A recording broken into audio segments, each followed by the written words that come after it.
Right now, what I'm doing, I'm trying to explore how human beings are connected and what the context is that we have in this world.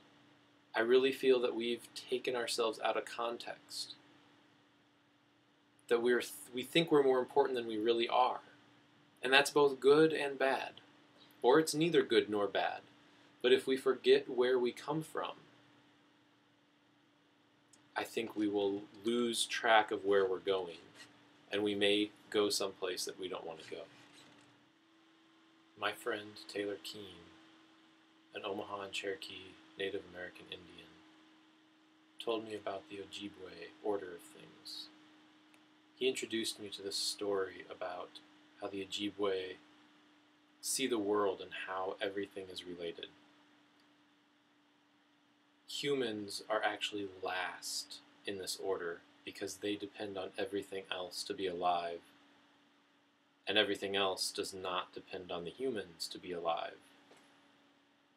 So the order of things, according to the Ojibwe people, the Native American nation from the Great Lakes region, is first plants, and then animals, and then people. We start with plants. Plants are the most numerous living thing on the planet. Everything else that's alive depends on plants.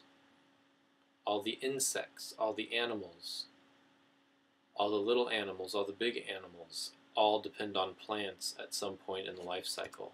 You hear about plankton being the grass of the ocean. It's the bottom of the food chain in the ocean. Everything eats plankton or something that eats the plankton. So plants are the foundation, if you imagine this pyramid of the order of things. Next, you have the insects. There are millions and billions of insects in this world. They eat the plants, they eat other insects, and then there's animals, and the animals eat the insects, and some animals eat the plants, and some animals eat other animals, and you get this predator and prey cycle. You get the predators that are up higher eating the prey down below.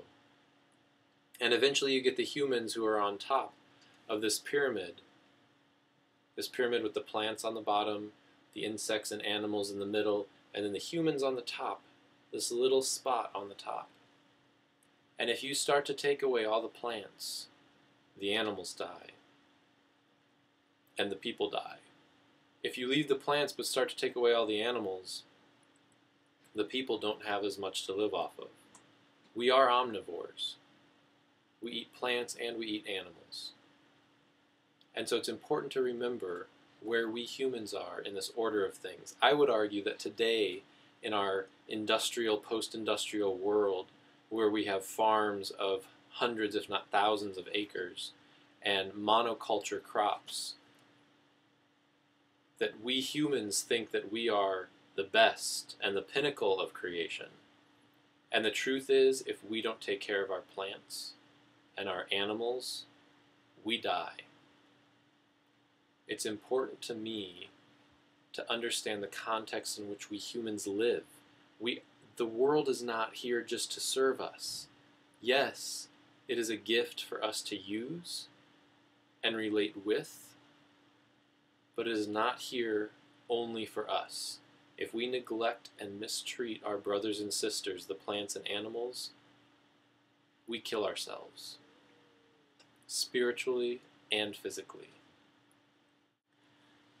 So I'm thankful to my friend Taylor, who first introduced me to the Ojibwe order of things, and I'm thankful to the Ojibwe peoples who understood their place and our relationship with all things in this world. Because when I think about that, I know that I'm part of the circle of life, and I know that this life that I have, that I've been given, is to help share this message and to help create a world where people, plants, and animals can shine like the sun, where we can live to our fullest potential. And I don't live to my fullest potential when I neglect that which supports me. So remember, the plants are the first order. They are the most bountiful and plentiful, and everything else depends on them. and then the insects and the animals come second, and then it's human beings at the top. We are actually third in the order of things.